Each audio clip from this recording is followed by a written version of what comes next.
wabarakatuh. Perkenalkan, nama saya Dinda Nurcahyani. Saya dari kelas 12-1.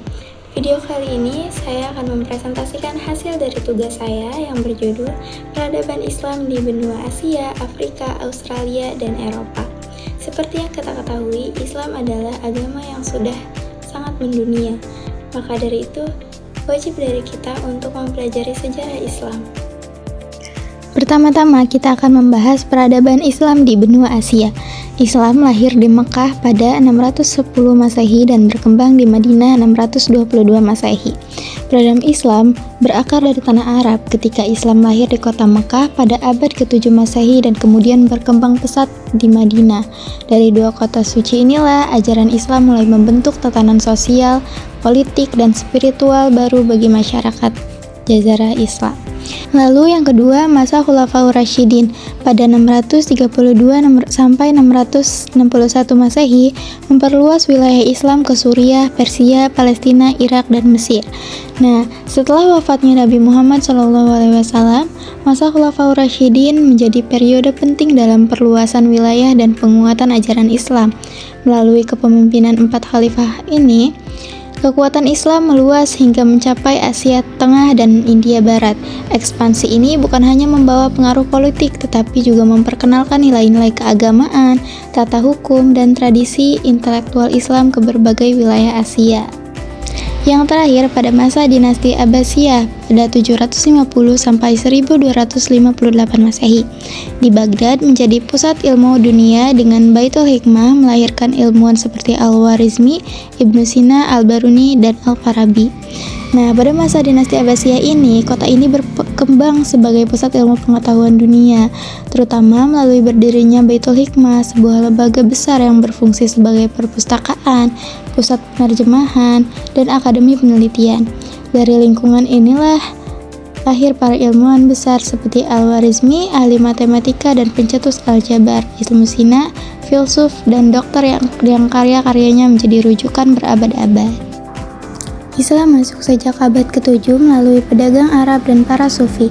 Masuknya Islam ke Asia Selatan ketika para pedagang Muslim dan Arab dan Persia menjalin hubungan dagang dengan masyarakat pesisir India. Melalui interaksi yang damai, para pedagang ini tidak hanya membawa barang-barang dagangan, tetapi juga memperkenalkan ajaran Islam. Perlahan namun pasti, nilai-nilai mulai dikenal dan diterima oleh sebagian masyarakat lokal. Berdirinya Kesultanan Delhi pada 1206 sampai 1526. Perkembangan Islam di kawasan ini semakin kuat. Dari kesultanan ini memainkan peran penting dalam membentuk kekuatan politik Islam di India. Di bawah kepemimpinan dinasti-dinasti seperti Mamluk, Khalji, Tughlaq, hingga Lodi, Kesultanan Delhi membangun struktur pemerintahan, pusat pendidikan, dan perkembangan seni arsitektur yang memperkaya budaya lokal dengan sentuhan Islam. Kesultanan Mughal pada 1526 sampai 1857. Pada Kesultanan Mughal ini, Islam mencapai puncak kejayaan. Nah, kerajaan Mughal menggabungkan tradisi Islam dengan budaya lokal India sehingga melahirkan karya-karya monumental seperti Taj Mahal. Selain itu, masa Mughal juga menjadi periode penting dalam perkembangan ilmu, seni, sastra, dan toleransi keagamaan. Perkembangan Islam di Asia Tenggara.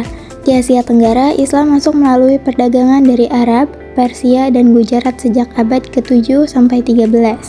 Para pedagang Muslim yang singgah di pelabuhan-pelabuhan penting seperti Perlak, Pasai, Malaka, dan kemudian di wilayah Nusantara lainnya membawa nilai-nilai keislaman melalui interaksi sosial, perkawinan, dan hubungan ekonomi. Setelah itu, berdirilah kerajaan Islam penting seperti Samudra Pasai, kerajaan Islam pertama di Nusantara, dan Aceh Darussalam sebagai pusat ilmu dan perdagangan. Lalu Demak, Mataram Islam Banten sebagai pembentuk budaya Islam Jawa, Ternate, Tidore sebagai pusat rempah Maluku, dan pengaruh besar pada pendidikan pesantrennya, hukum adat, dan budaya Melayu Islam. Perkembangan Islam di Asia Tengah. Islam menyebar melalui perdagangan jalur sutra pada abad ke-8. Para pedagang, ulama, dan sufi memainkan peran dalam memperkenalkan ajaran Islam kepada masyarakat setempat.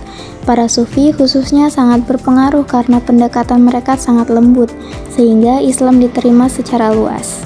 Kota Samarkand dan Bukhara menjadi pusat ilmu dan budaya Islam. Dua kota besar ini setelah penyebaran berkembang menjadi pusat ilmu pengetahuan dan budaya Islam.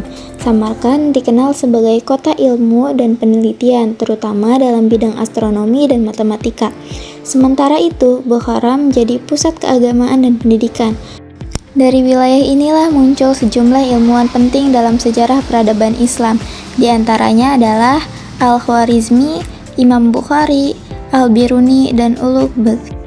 Nah, setelah itu, kemajuan Islam di Asia Tengah ini semakin kuat di bawah dua dinasti besar, yaitu dinasti Samanid dan Timurid. Dinasti Samanid menjadikan Bukhara sebagai pusat keilmuan dan memperkaya tradisi budaya Islam melalui pembangunan masjid, madrasah, serta perpustakaan.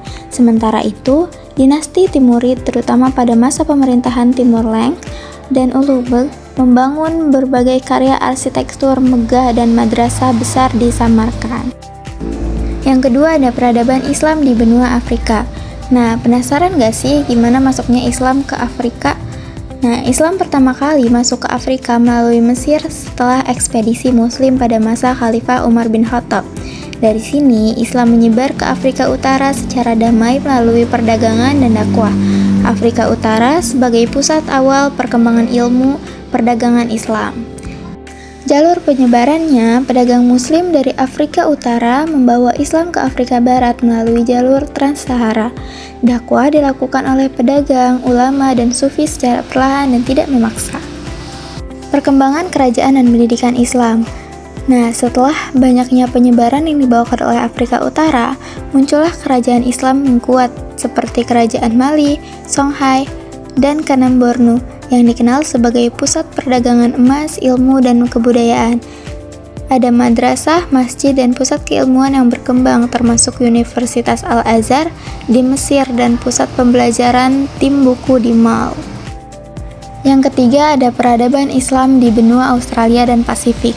Di Australia, pada awalnya pelaut Makassar dari Sulawesi datang ke Australia Utara, lalu disusul dengan kedatangan Afghan Chamberlains dari Asia Selatan dan Tengah yang membawa pengaruh besar. Para Chamberlains membangun masjid-masjid pertama di Australia, yang dijadikan sebagai pusat keagamaan. Dari abad ke-20 sampai saat ini, migrasi dari Lebanon, Turki, Indonesia, dan Asia Selatan sangat memperluas populasi Muslim, menjadikan Islam salah satu agama yang berkembang pesat di Australia. Komunitas Muslim tumbuh sejak era kolonial melalui migrasi pekerja India yang dibawa oleh Inggris. Islam diperkenalkan oleh misionaris dan imigran Asia. Lalu Islam masuk melalui pendakwah dan mahasiswa yang belajar di luar negeri. Komunitasnya masih berkembang secara perlahan. Nah, selain itu, komunitas Muslim Pasifik aktif dalam pendidikan agama, kegiatan kemasyarakatan, dan pelestarian identitas budaya dalam masyarakat. Yang keempat ada peradaban Islam di benua Eropa. Gimana sih Islam bisa masuk ke benua Eropa?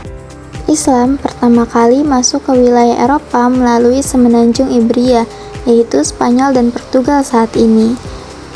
Wilayah tersebut menjadi pusat kebudayaan, ilmu pengetahuan, seni, dan toleransi keagamaan di Eropa.